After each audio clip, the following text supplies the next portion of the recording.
জিবরাইল এবার বুকের সাথে বুক মিলিয়েছেন, বুকের সাথে বুক মিলিয়েছেন কার সাথে? মুহাম্মদের সাথে। বুকের সাথে বুক মিলানোর পরে চাপ দিয়ে ছেড়ে দিলেন। এবার বললেন, ইয়া মুহাম্মদ ইকরা। মুহাম্মদুর রাসূলুল্লাহ পূর্বের কথা আমি তো পড়তে জানি না। আবার চাপ দিলেন, আবার ছেড়ে দিলেন। মুহাম্মদকে বলেন পড়ো। মুহাম্মদ বলে আমি পারি না। তৃতীয়বার মুহাম্মদুর রাসূলুল্লাহ সাল্লাল্লাহু আলাইহি সাল্লামকে জিবরাইল আমিন জুড়ে বুকের সাথে চাপ দিলেন। চাপ দেওয়ার পরে আল্লাহর রাসূলকে ছেড়ে দিলেন। ছেড়ে দেওয়ার পরে জিবরাইল বললেন, ইয়া মুহাম্মদ ইকরা। মুহাম্মদ আপনি পড়েন।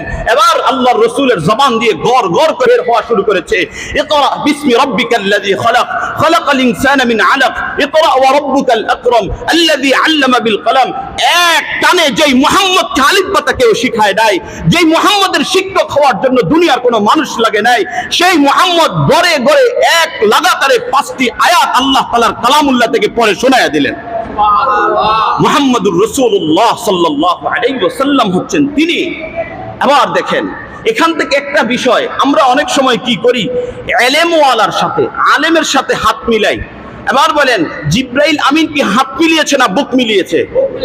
সদর বাই সদর জিবরাইল আমিনের কলবে ঢেলেছেন রব্বুল আলামিন। রব্বুল আলামিন যখন জিবরাইলের কলবে ঢেলেছেন, জিবরাইল তার কলবের সাথে মুহাম্মদের কলবকে মিলায়া দিয়া এবার জিবরাইলের কলব থেকে মুহাম্মদের কলবে চলে গেছে। এবার বলেন কলবের সাথে কলব মিলাও। আলেমের সাথে শুধু মুসাফা না, আলেমের সাথে কলবের সাথে কলব জোড়াইতে হবে। আল্লাহ প্রদত্ত ইলম আল্লাহ তাআলা আলেমের কলব থেকে আওয়ামের কলবে ঢেলে দিবেন।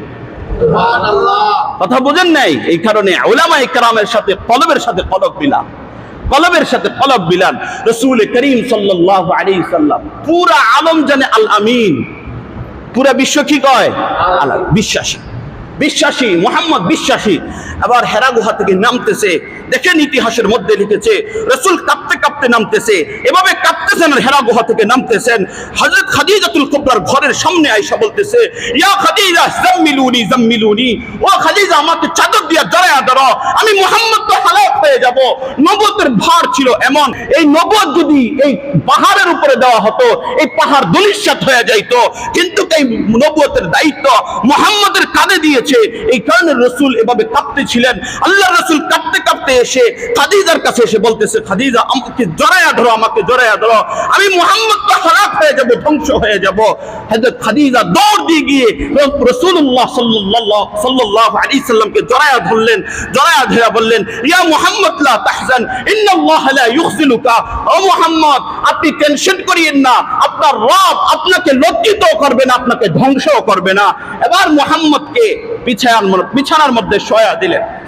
রাসূল করিম সাল্লাল্লাহু আলাইহি ওয়াসাল্লামের দায়িত্ব কাদের উপরে চলে এসেছে। মুহাম্মদ কাঁপতেছে, কিন্তু আল্লাহ জিবরাইলকে পাঠায়া দিয়েছে, ইয়া আইয়ুহাল মুদ্দাসসির কুম ফানজির। মুহাম্মদ শুয়ে থাকার জন্য আপনাকে নবুয়ত দেই নাই, ওঠেন ফানজির, মানুষকে ভীতি প্রদর্শন করান। যেই কলবের মধ্যে রবের পরিচয় নাই, এই কলবের মধ্যে রবের পরিচয় ঢুকান। যেই সমাজ রবকে চিনে না, ওই সমাজের মধ্যে রবকে চিনান। যে পরিবার রবকে চিনে না, সেই পরিবারের সামনে রবের পরিচয় তুলে ধরেন। আপনাকে শুয়ে থাকার জন্য নবুয়ত দেওয়া হয় নাই।